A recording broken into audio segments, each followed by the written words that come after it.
નમસ્કાર, આપ જોઈ રહ્યા છો ગુજરાતની નંબર 1 ન્યૂઝ ચેનલ ન્યૂઝ 18 ગુજરાતીના તમામ મહત્વપૂર્ણ સમાચારની સાથે હું છું લુબના ખાન। હવામાન વિભાગની મહત્વપૂર્ણ આગાહી। આગામી 7 દિવસ ભારેથી અતિ ભારે વરસાદની આગાહી કરવામાં આવી છે। આજે સૌરાષ્ટ્ર, કચ્છ, દક્ષિણ ગુજરાતમાં અતિ ભારે વરસાદની સંભાવના છે, તો આજે અમદાવાદમાં ભારેથી અતિ ભારે વરસાદની આગાહી કરવામાં આવી છે। સુરત, નવસારી, આણંદ, વલસાડમાં અતિ ભારે વરસાદની આગાહી છે, તો ભાવનગર, સોમનાથ, દ્વારકા, સુરેન્દ્રનગરમાં પડી શકે છે ભારે વરસાદ। અત્યાર સુધી સરેરાશ કરતા 1% વધુ વરસાદ। ગુજરાતમાં હાલ સાયક્લોનિક સર્ક્યુલેશન સક્રિય છે। માછીમારોને દરિયો ન ખેડવાની સૂચના પણ આપવામાં આવી છે।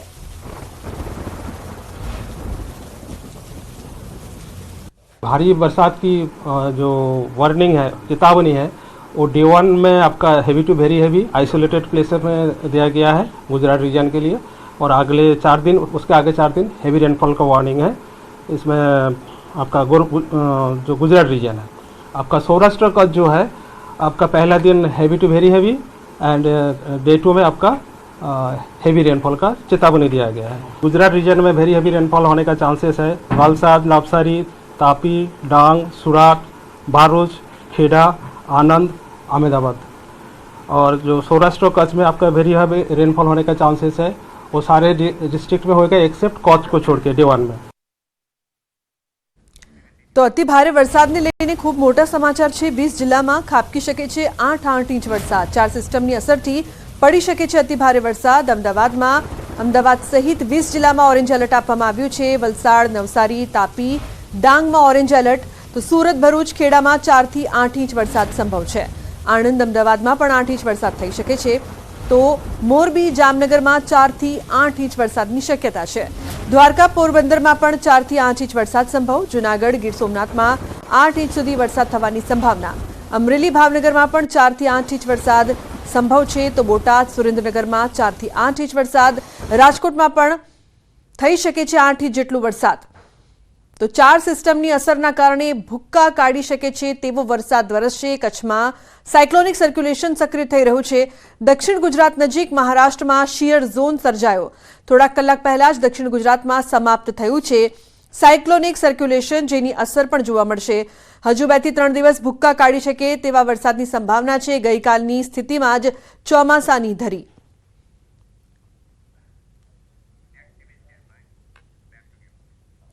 तो सौराष्ट्र सहित राज्यभर में मेघराजानी तोफानी बेटिंग कर रहा है, त्यारे गईकाले धोराजी में वरसेला वरसादे ताराजी सर्जी है। भारे वरसादना कारणे खेतरो बेट में फेरवाया है। खेतरों में वरसादी पानी भरावाना कारणे पाकने नुकसान पण थयुं छे, जेने लईने खेडूतो चिंतामां मुकाया। खेडूतोनुं कहेवुं छे के जे पाकनुं वावेतर कर्युं ते धोवाई जता निष्फळ गयुं, जेथी हवे नुकसान वेठी फरी नवुं वावेतर करवानी नौबत आवशे। त्यारे खेडूतो सरकार पासे सहायनी मांग करी रह्या छे। ધોરાજી માં ગઈકાલે જે મેઘરાજાએ જે તોફાની બેટિંગ કરી તેને લઈને ખેતરો છે પાણીના અંદરમાં તરબોળ થઈ ગયા હતા અને ખેતરો છે પાણીનામાં ગરકાવ થઈ ગયા હતા।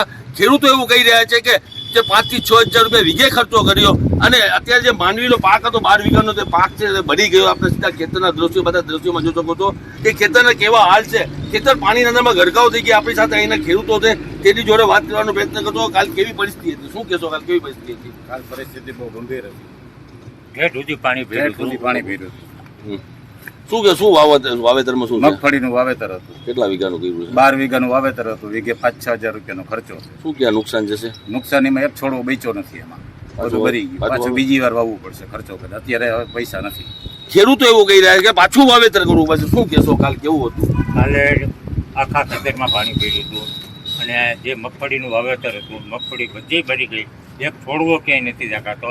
હવે અત્યારે અમારી પાસે પાછું વાવવાના પૈસા નથી। કેવી રીતે વાવો? તો 5 થી 6 હજારનો ખર્ચ થયું, હવે પાછું કેવી રીતે વાવવું એ જ પ્રોબ્લેમ છે। 12 વીઘા તમે જોઈ શકો કે આખું ખેતરનું ભરાઈ ગયું પાણીનું, અને માંડવીનો એક છોડવો કે દેખાતો નથી। શું કહેશો? કાલ વરસાદ કેવો હતો? બહુ હતો વરસાદ, અને પાણીનો નિકાલ નથી, એટલે બધું ભરાઈ ગયું। કેટલા દિવસ સુધી વાવેતર ન થાય? 10-12 દી વરસાદ ના આવે તો, વરસાદ આવે તો થાય જ નહીં। આ પાણીનો નિકાલ પેલા કરવો પડે ને। ખેડૂતો એવું ખેડૂતો અત્યારે ચિંતાતુર બન્યા છે, જે 12 દિવસ સુધી પોતાના ખેતરમાં ન જઈ શકે। જે પાણી છે, પાણી ખેતરમાં ગરકાવ થઈ ગયા છે અને ખેડૂતને મોટા પાયે નુકસાનનો સામનો કરવો પડશે। મુનાફ બગાલી, ન્યૂઝ 18 ગુજરાતી, ધોરાજી। તો સમાચારમાં આગળ વાત પોરબંદરની 21 વિદ્યાર્થીનીઓને ફૂડ પોઈઝનિંગ થતા ખળભળાટ મચ્યો છે. ખંભાળાની કસ્તુરબા ગાંધી કન્યા છાત્રાલયની આ સમગ્ર ઘટના છે. વિદ્યાર્થીનીઓને રાણાવાની સરકારી હોસ્પિટલમાં દાખલ કરવામાં આવ્યા છે. પાણીપુરી તથા ઇડલી ખાવાથી ફૂડ પોઈઝનિંગની શક્યતા છે. હાલ તમામ વિદ્યાર્થીનીઓની તબિયત સારી છે તેવું કહેવામાં આવી રહ્યું છે. તો મહત્વનું છે કે પાણીપુરી અને ઇડલી ખાવાથી ફૂડ પોઈઝનિંગ થવાની શક્યતા જોવામાં આવી રહી છે. 17 જેટલી છોકરીઓ આવી હતી. એમને બધાને ઉલટી, સેજ પેટમાં દુખાવો એવું સામાન્ય કમ્પ્લેન હતી. એમાંથી 2 છોકરીઓને બીપી ઓછું થતાં બાટલા ચડાવેલ હતા. બાકી બધાને સામાન્ય દવા આપી ને સારવાર આપી છૂટા કરેલ હતા. અત્યારે બધી છોકરીઓની સ્થિતિ સામાન્ય છે. તો હાલ તમામ વિદ્યાર્થીઓની તબિયત છે તે સ્થિર છે. 21 વિદ્યાર્થીનીઓને ફૂડ પોઈઝનિંગની અસર થઈ હતી. ખંભાળાની કસ્તુરબા ગાંધી કન્યા છાત્રાલયની આ સમગ્ર ઘટના છે. તાત્કાલિક તમામને હોસ્પિટલ ખસેડવામાં આવ્યા હતા. મહત્વનું છે કે પાણીપુરી અને ઇડલી ખાયા બાદ તેમની તબિયત છે તે લથડી હતી. હાલ તમામ વિદ્યાર્થીનીઓની તબિયત સારી હોવાનું ડોક્ટર દ્વારા કહેવામાં આવી રહ્યું છે. તો 21 વિદ્યાર્થીનીઓને ફૂડ પોઈઝનિંગની અસર થઈ હતી, જે બાદ તેમને હોસ્પિટલમાં દાખલ કરવામાં આવ્યા. ખંભાળાની કસ્તુરબા ગાંધી કન્યા છાત્રાલયની આ સમગ્ર ઘટના છે. તો ઉલ્લેખનીય છે કે હાલ તમામ વિદ્યાર્થીનીઓ રાણાવાની હોસ્પિટલમાં દાખલ છે, જેમની સારવાર કરવામાં આવી રહી છે. હાલ તમામ વિદ્યાર્થીઓની તબિયત સ્થિર હોવાનું ડોક્ટર દ્વારા કહેવામાં આવ્યું છે. ઉલ્લેખનીય છે કે ઇડલી અને પાણીપુરી ખાધા બાદ તમામની તબિયત બગડી હતી, જેવા તેમને તાત્કાલિક હોસ્પિટલમાં ખસેડવામાં આવ્યા હતા. તો ફોનલાઈન પર સંવાદદાતા પ્રતિશ જોડાયા છે વધુ માહિતી આપવા માટે. પ્રતિશ, શું છે સમગ્ર ઘટના અને હાલ વિદ્યાર્થીનીઓની કેવી છે તબિયત? જી લુગના, જે રીતે ગત રાત્રિના જે રીતે આજે ખંભાળા ગામની જે કસ્તુરબા ગાંધી કન્યા છાત્રાલય આવેલું છે, ત્યાં જે વિદ્યાર્થીનીઓ જે છે તેમાંથી 21 જેટલી વિદ્યાર્થીનીઓને ફૂડ પોઈઝનિંગની અસર થઈ છે. એમાં ખાસ કરીને હાલ એવી જાણવા મળ્યું છે કે આ વિદ્યાર્થીનીઓએ પાણીપુરી અને જે ઇડલી છે તે ખાધી હોય અને આના જ કારણે તેઓને આ ફૂડ પોઈઝનિંગ અસર થઈ છે. અને હાલ તો જે ડોક્ટર છે સરકારી હોસ્પિટલ તેઓ દ્વારા સારવાર આપવામાં આવી રહી છે અને સ્થિતિ ગંભીર. બિલકુલ પ્રતિશ, આભાર સમગ્ર માહિતી બદલ. અને મહત્વપૂર્ણ સમાચાર સુરતથી. કતારગામમાં બાળકી ઘરમાં પુરાઈ. નાની બાળકી ઘરમાં પુરાતા અફરાતફરી. ફાયરની ટીમે દરવાજો તોડીને બાળકીને બહાર કાઢી. તો નાની બાળકી ઘરમાં પુરાઈ જતા અફરાતફરીનો માહોલ હતો. પરિવાર ચિંતામાં આવી ગયો હતો, જે બાદ ફાયર બ્રિગેડની ટીમ ત્યાં પહોંચી અને દરવાજો તોડીને બાળકીને બહાર કાઢવામાં આવી. નાની બાળકી છે તે અંદર પુરાઈ જતા પરિવાર પણ ચિંતામાં મુકાયું હતું. ફાયરની ટીમ ત્યાં પહોંચી હતી અને બાળકીને બહાર કાઢવામાં આવ્યા હતા. કીર્તેશ જોડાયા છે ફોનલાઈન પર વધુ માહિતી આપવા માટે. કીર્તેશ, શું છે સમગ્ર મામલો? બિલકુલ, સુરતના કતારગામ વિસ્તારમાં કુબેરનગર વિભાગ 2 ની આ ઘટના છે કે જ્યાં એક મકાનમાં નાની બાળકી રમતા અચાનક ઘરમાં પુરાઈ ગઈ હતી. જો કે ઘરનો દરવાજો અંદરથી બંધ થઈ જતા પરિવાર ચિંતામાં મુકાયો હતો. સ્થાનિક લોકો તાત્કાલિક દોડી આવ્યા હતા અને સમગ્ર ઘટનાની જાણ ફાયર વિભાગને કરવામાં આવી હતી. ફાયર વિભાગે ઘટનાની ગંભીરતા જાણી તાત્કાલિક ઘટના સ્થળે દોડી ગયા હતા અને મકાનનો દરવાજો તોડી બાળકીને હેમખેમ બહાર કાઢી દીધી હતી. જો કે આ પ્રકારની ઘટનાઓ સતત સામે આવતી હોય છે, ત્યારે ફાયર વિભાગે સમય સૂચકતાનો ઉપયોગ કરી તાત્કાલિક પહોંચી અને આ બાળકીને રેસ્ક્યુ કરી હતી. જો કે બાળકી ઘરમાં પુરાતા પરિવારનો જીવ અદ્ધર થયો હતો અને સમગ્ર વિસ્તારમાં અફરાતફરીનો માહોલ સર્જાયો હતો. જી બિલકુલ, આભાર સમગ્ર માહિતી બદલ. તો બનાસકાંઠા પાલનપુર હાઈવે નજીક ભૂવો પડતા ગાડી ભૂવામાં ખાબકી હતી. બોસ્પોર્ટના ગંદા પાણીના નિકાલ માટે કરવામાં આવેલી કામગીરીમાં બેદરકારીના કારણે આ સમગ્ર ઘટના બની. નગરપાલિકાની બેદરકારી સામે આવતા લોકોમાં રોષ જોવા મળ્યો. પાલનપુરમાં સામાન્ય વરસાદમાં જ નગરપાલિકાની પોલ ખુલી. થાર લઈને યુવક ભૂવામાં ખાબક્યો. સદનસીબે મોટી જાનહાનિ ટળી હતી. ઘટનાને પગલે લોકોના ટોળા પણ એકત્રિત થયા હતા.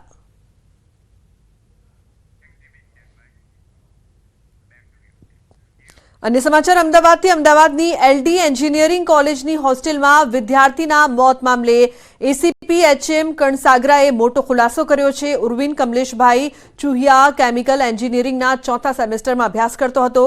પરીક્ષામાં મોબાઈલ સાથે પકડાયા બાદથી વિદ્યાર્થી ડિપ્રેશનમાં હતો. ત્યારબાદ વિદ્યાર્થી ઉર્વિન ચુહિયા બ્લેડ મારી હોસ્ટેલમાં મૃત હાલતમાં મળી આવ્યો હતો.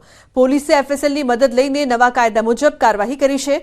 મિત્રો અને પરિવારના નિવેદનો પણ લેવામાં આવ્યા છે. મૃતદેહનું પેનલ પોસ્ટમોર્ટમ કરવામાં આવ્યું. પોલીસ તપાસમાં કોઈ ગુનાહિત વિગત ધ્યાનમાં આવશે તો એ અનુસાર કાર્યવાહી કરાશે. સિટી પોલીસ દ્વારા તાત્કાલિક FSL ને આ બનાવ સ્થળની વિઝિટ કરી ને કાર્યવાહી કરવા માટે જણાવેલું હતું અને જે નવા કાયદાની જોગવાઈ મુજબ BNSS 194 મુજબ અકસ્માત મોતનો બનાવ દાખલ કરી અને જોગવાઈ મુજબ નવી ગાઈડલાઈન મુજબ બનાવ સ્થળની વિડીયોગ્રાફી ફોટોગ્રાફી દરેક કરી અને કાર્યવાહી કરવામાં આવેલી. ગુજરાત યુનિવર્સિટી પોલીસ સ્ટેશન દ્વારા મરણ જનારના મૃત બાબતે કે કોઈ પણ તપાસ દરમિયાન નિવેદન દરમિયાન કે બીજી કોઈ ઘટના જાણવા મળશે અથવા તો પોસ્ટમોર્ટમમાં કંઈ ગુનાહિત થયેલું જણાઈ આવશે તો જે પણ બનાવ હશે તે બાબતે કાયદેસરની કાર્યવાહી હાથ ધરી. તો અમદાવાદમાં વધુ એક હત્યાની ઘટના. રિક્ષામાં હત્યા કરીને આધેડને ફેંકી દીધો. કિશોર ઉર્ફે ચોટી નામના શખ્સની હત્યા કરવામાં આવી. હત્યા પાછળ બુટલેગર હોવાની આશંકા છે. અમરાઈવાડી પોલીસે ગુનો નોંધીને વધુ તપાસ શરૂ કરી છે. તો અમદાવાદમાં વધુ એક હત્યાની ઘટના સામે આવી છે. રિક્ષામાં હત્યા કરી આધેડને ફેંકી દેવાયો. અન્ય સમાચાર, સુરતથી બાળકના અપહરણનો આરોપી પકડાયો છે. અમદાવાદ રેલવે પોલીસે અપહરણકર્તાને દબોચી લીધો છે. કતારગામમાં 5 વર્ષના બાળકનું થયું હતું અપહરણ. ભંગાર વીણતા શખ્સે કર્યું હતું અપહરણ. ફૂટપાથ પર રહેતું બાળક ગમી જતા આરોપીએ તેનું અપહરણ કર્યું હતું.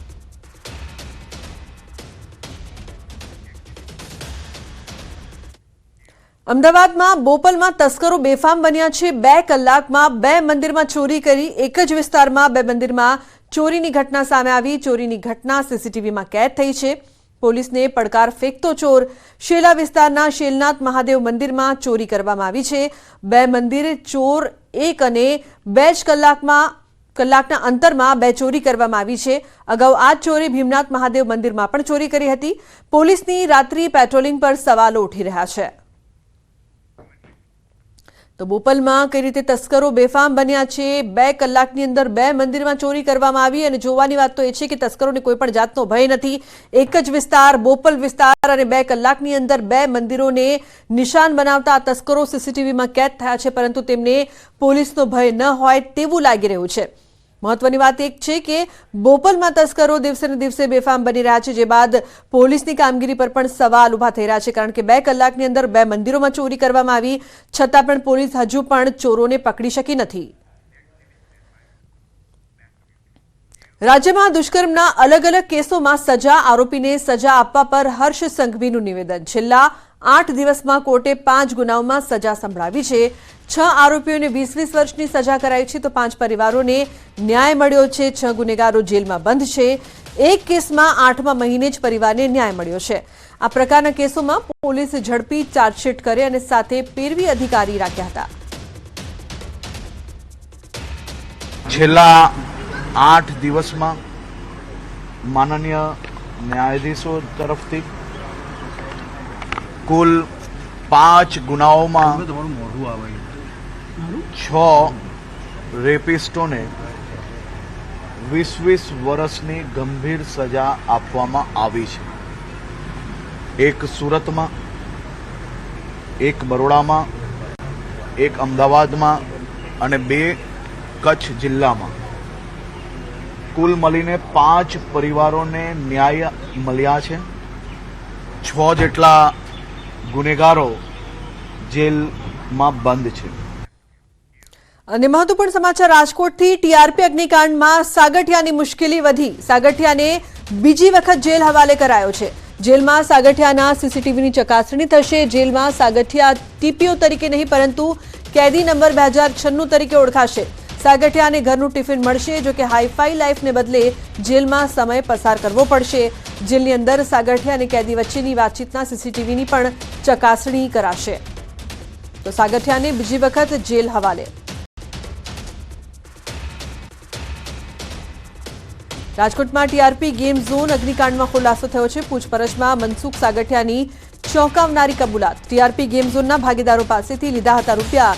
ડિમોલેશન ન કરવા રૂપિયા લીધાની કબૂલાત કરી છે. ટાઉન પ્લાનિંગ વિભાગ દ્વારા કુલ 2 જેટલી નોટિસ પાઠવવામાં આવી હતી. ગેરકાયદેસર દબાણ દૂર કરવા નોટિસ આપવામાં આવી હતી.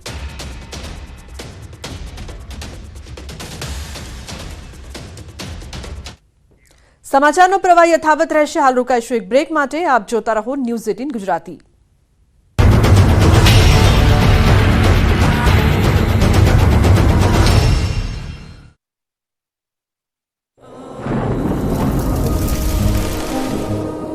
જળવાયુ પરિવર્તનનું જોખમ આપણા દરવાજે પહોંચી ગયું છે.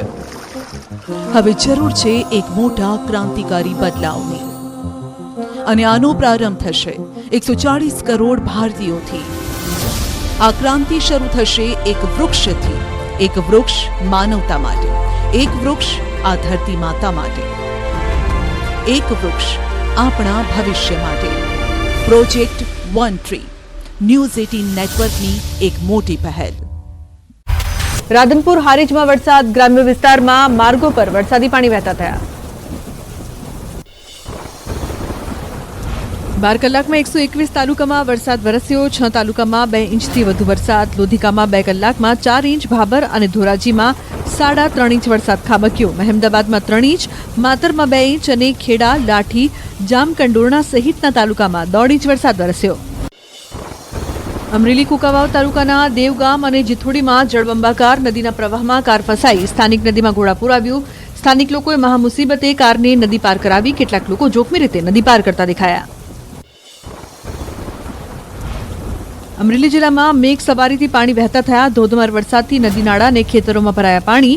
દેવગામ નજીકથી પસાર થતી વાંસાવડી નદીમાં પૂર આવતા ચેકડેમ છલકાયો. અમરેલી અને ઉપરવાસમાં વરસાદથી સ્થાનિક નદીઓમાં આવ્યું પૂર. વરસાદથી ઠેબી નદીમાં ધસમસતા પાણી આવ્યા. ઠેબી નદીમાં નવા નીર આવતા સ્થાનિકો અને ખેડૂતોમાં ખુશી. અમરેલી જિલ્લાના વિવિધ વિસ્તારોમાં વરસાદ વરસ્યો. કુકાવાવ તાલુકાના દેવગામે પાણી વહેતા થયા.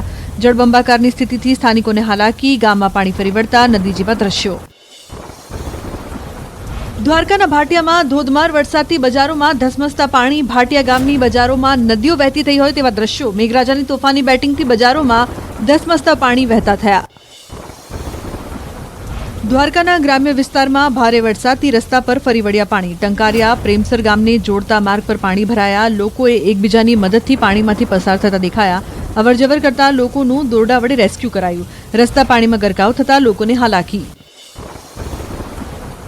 રાજકોટ જિલ્લાના ધોરાજીમાં ધોધમાર વરસાદને લઈ સફોરા નદી બે કાંઠે. પંચનાથ મંદિર તરફ જવાના પુલ પર પાણી ફરી વળ્યા. પંચનાથ મહાદેવ તરફ જવાનો રસ્તો બંધ કરાયો. ચકલા ચોક, 3 દરવાજા, વોકડા કાંઠા વિસ્તારોમાં વરસાદી પાણી ભરાયા. Station road, Jetpur road, galaxy chowk વિસ્તારમાં ભારે વરસાદ. દ્વારકાના કલ્યાણપુર તાલુકાના ટંકારિયા ગામે મેઘરાજાની તોફાની બેટિંગ. 4 ઇંચથી વધુ વરસાદના વરસતા ચારે તરફ પાણી ફરી વળ્યા.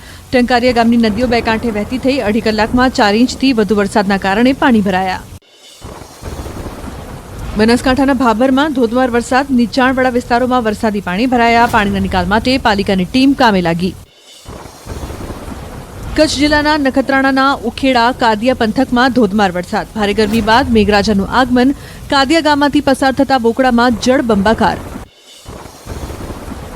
ભાભરમાં વરસાદની તોફાની બેટિંગથી રસ્તા પર નદી જેવા દ્રશ્યો. પાણી ભરાતા વેપારીઓ અને સ્થાનિકોને પડી હાલાકી. બાળકોને સુરક્ષિત રીતે ઘરે પહોંચાડવા સ્થાનિકોએ જહેમત ઉઠાવી. રાજકોટ જિલ્લાના મેટોડા અને આસપાસના ગ્રામ્ય વિસ્તારમાં વરસાદી માહોલ. દેરડી, કુંભાજી, ધરાડા, મોટી ખિલોરી, વાસાવડ સહિતના ગામોમાં વરસાદ વરસ્યો. દેરડી, કુંભાજી અને ધરાડામાં 1 કલાકમાં 2 થી 2.5 ઇંચ વરસાદ ખાબક્યો.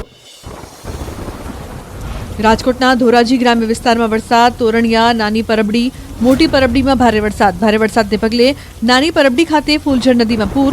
નાની પરબડીથી ચોકી જવાનો રસ્તો બંધ કરાયો. દ્વારકાના ભાટિયા ગામે મેઘરાજાની તોફાની બેટિંગ.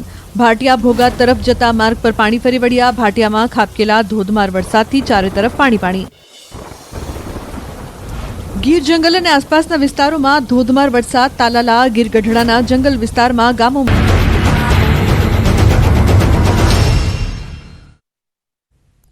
Welcome back. સમાચારમાં આગળ વાત કરીએ સાબરકાંઠાની. સાબરકાંઠાના ઈડરના કેસરપુરા પ્રાથમિક શાળામાં બાળ સંસદની ચૂંટણીનું આયોજન કરવામાં આવ્યું હતું. જે રીતે ઈવીએમ અને વીવીપેટથી અન્ય ચૂંટણીઓ યોજાય તે રીતે મોબાઈલ સોફ્ટવેર દ્વારા ઈવીએમ અને વીવીપેટથી ચૂંટણી યોજાઈ હતી. 12 જેટલા બાળ સાંસદો વચ્ચે જંગ જામ્યો હતો. મતદાન મથક પણ બનાવવામાં આવ્યું હતું. પોલીસ જવાનો, મતદાન અધિકારીઓ પણ બાળકો જ હતા. ચૂંટણી પ્રચાર પણ કરવામાં આવ્યો. આચારસંહિતા પણ લગાડવામાં આવી હતી અને ચૂંટણી યોજાઈ હતી. 4 દિવસથી તૈયારીઓ શરૂ કરાઈ હતી, જેમાં પહેલા તો ઉમેદવારી પત્રો ભરાયા, ત્યારબાદ ફોર્મ ખેંચવાની જાહેરાતો કરાઈ. તો બાળકોએ પ્રચાર પણ કર્યો હતો, જેમાં શાળા છૂટ્યા બાદ બાળકો પ્રચાર કરતા હતા. પરિણામ બાદ શાળામાં મંત્રીમંડળની પણ રચના કરવામાં આવશે અને શાળાના વિકાસ કાર્યો આ ચૂંટાયેલા બાળ સાંસદો કરશે. શાળાના આવા અનોખા આયોજનને લઈને વાલીઓ અને પદાધિકારીઓએ આને બિરદાવી હતી. बच्चों ने मोबाइल के अंदर ईवीएम मशीन और बैलेट मशीन डाउनलोड करके इलेक्ट्रॉनिक मशीन से वोटिंग किया है, जिससे बच्चों को एक नया रोमांच और नया अनुभव मिला है. પરંતુ આ શાળાએ કંઈક નવું એ કર્યું કે અત્યારે હાલ જે ઈવીએમ સિસ્ટમથી ઇલેક્શન થાય છે એ ઈવીએમ સિસ્ટમ આખી મોબાઈલમાંથી એપ ડાઉનલોડ કરી અને પ્રેસાઇડિંગથી માંડીને તે PR1 PR2 આ પ્રકારના અલગ અલગ માણસો નિમણૂક કર્યા અને વિદ્યાર્થીઓએ વોટિંગ કર્યું. MP और MLA की लड़ सकते हैं. यहाँ एक आदर्श वोटिंग हो रहा है और आज हमारे स्कूल के सभी बच्चे खुश है. उनको एक नया एक्सपीरियंस हुआ है. જેમાં મેં ભાગ લીધો છે આજે અને જો બધા મને વોટ આપીને જીતાડશે તો હું આ સ્કૂલમાં વિકાસ કરાવીશ અને આ સ્કૂલમાં રમતગમતના સાધનો લવડાવીશ. શાળામાં બાળ સંસદ ચૂંટણી છે. જો હું ચૂંટણીમાં જીતી જઈશ તો શાળાને સ્વચ્છ રાખવા બાળકોને વિનંતી કરીશ અને ઠંડા પાણીના કુલર પણ લગાવડાવીશ. તો બારડોલી આરટીઓ કચેરી જર્જરિત હોવાનું બહાર આવ્યું છે. બારડોલી આરટીઓ કચેરીના કર્મચારીઓ મોતના ઓથાર નીચે નોકરી કરતા હોય એવા દ્રશ્યો સામે આવ્યા છે. અહીં મોટા ભાગની ચેમ્બરના સ્લેબના સળિયા દેખાઈ રહ્યા છે અને છત પરથી પોપડા પણ કરી રહ્યા છે. બારડોલી કચેરીમાં રોજબરોજ કામ માટે આવતા લોકો પણ ભય અનુભવી રહ્યા છે. આ આરટીઓ કચેરી ભાડાના મકાનમાં ચાલે છે, ત્યારે બારડોલી નગરપાલિકાના ચીફ ઓફિસર દ્વારા આ જર્જરિત આરટીઓ કચેરીને માત્ર નોટિસ આપીને સંતોષ માન્યો છે. તંત્ર ક્યાંક ને ક્યાંક કોઈ મોટી દુર્ઘટનાની રાહ જોઈ રહ્યું હોય તેવું ચોક્કસપણે દેખાઈ આવે છે. આ વર્ષે પણ બારડોલી નગરપાલિકા વિસ્તારની અંદર જે પણ મિલકતો જર્જરિત હાલતમાં હોય અથવા જેમને રિપેરિંગની જરૂરિયાત હોય તે મુજબને મિલકતો માટે જાહેર નોટિસ વર્તમાનપત્રની અંદર આપવામાં આવેલ છે.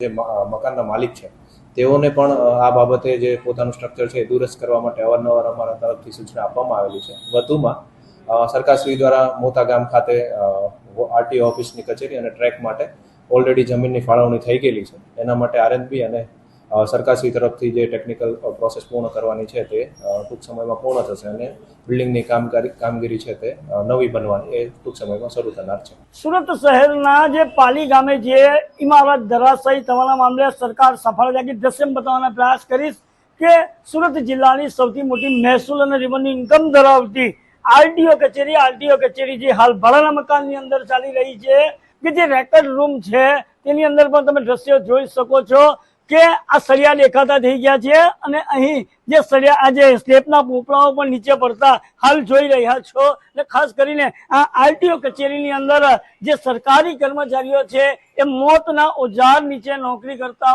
હોય એવા ચોક્કસપણે આ દ્રશ્યો કંઈ કહી જાય છે. આરટીઓ ઓફિસની અંદર કર્મચારીઓ પણ જે નોકરી કરે છે એ મોતના ઓજાર નીચે નોકરી કરતા દ્રશ્યો હાલ સામે આવવા પામ્યા છે. કેમેરામેન સ્મિત રાઠોડ સાથે કેતન પટેલ, ન્યૂઝ 18 ગુજરાતી, બારડોલી. નવું નક્કોર સબસ્ટેશન તૈયાર છે. રિબિન બાંધી દેવાઈ છે. કંકુ ચોખા સહિત પૂજાની તૈયારીઓ પણ કરાઈ છે. હવે ગામ લોકોને ફક્ત રાહ છે તો નેતા કે અધિકારીની જે આવીને કરોડોના ખર્ચે બનેલા સબસ્ટેશનનું લોકાર્પણ કરે. જી હા, વાત છે છોટાઉદેપુરમાં બોડેલીના માંકણી ગામની, જ્યાં કરોડોના ખર્ચે સબસ્ટેશન છેલ્લા 3 મહિનાથી બનીને તૈયાર છે. ગામ લોકોએ લોકાર્પણ માટે અનેક રજૂઆતો કરી છે. 15 થી 20 ગામને વીજળીની સમસ્યા પણ છે, પરંતુ તંત્ર જાણે આંખ આડા કાન કરી રહ્યું છે. ત્યારે ગામ લોકોએ વહેલી તકે લોકાર્પણ થાય તેવી માંગ કરી છે. અહીંયા અમારા માકણી ગામમાં આપણે GBનું જે સબસ્ટેશન બન્યું છે એ છેલ્લા 3 મહિનાથી કમ્પ્લીટ થઈ ગયું છે, પણ હજુ એનું કોઈ ઉદ્ઘાટન કે કોઈ એ થયું નહીં, ચાલુ નહીં થયું. અને હમણાં અમારે ગામમાં લાઇટોની બહુ જ આપદા પડે છે કે લાઇટ આવે અડધો કલાક ચાલે, 2 કલાક જતી રહે. આવું કેટલા સમયથી થાય છે. સરકારને માગણી કરેલી, હવે ત્યારબાદ આ સબસ્ટેશન મળ્યું. સબસ્ટેશનના ખાતમુહૂર્તમાં કોઈ આવ્યા નહોતા અધિકારી, ગામના લોકોએ જ સબસ્ટેશનનું ખાતમુહૂર્ત કરેલું. બસ હવે ફક્ત આની રિબિન કપાય તો માકણી ગામના લગભગ 2000ની વસ્તી છે અને આજુબાજુના 12 થી 14 ગામને આનો લાભ મળ્યો છે. તો બનાસકાંઠામાં નવનિયુક્ત કોંગ્રેસ સાંસદ ગેનીબેન ઠાકોરનો સત્કાર સમારોહ યોજાયો। સમારંભમાં એઆઈસીસીના પ્રભારી અને સાંસદ મુકુલ વાસનિક, પ્રદેશ પ્રમુખ શક્તિસિંહ ગોહિલ, વિપક્ષ નેતા અમિત ચાવડા સહિત કોંગ્રેસના દિગ્ગજ નેતાઓ ઉપસ્થિત રહ્યા। પાલનપુરના કાનુભાઈ મહેતા હોલ ખાતે કાર્યક્રમ યોજાયો, જેમાં મુકુલ વાસનિક, શક્તિસિંહ ગોહિલ અને ગેનીબેન ઠાકોરની કેળાના ફળથી તુલા કરાઈ। કોંગ્રેસના નેતાઓને તોલાયેલા કેળા ગાયોને ખવડાવવામાં આવ્યા। તો જે પ્રકારથી તેમનું સ્વાગત કરવામાં આવ્યું, તમામ લોકો પણ હાજર રહ્યા હતા। ગેનીબેન શક્તિસિંહની કેળાથી તુલા કરાઈ।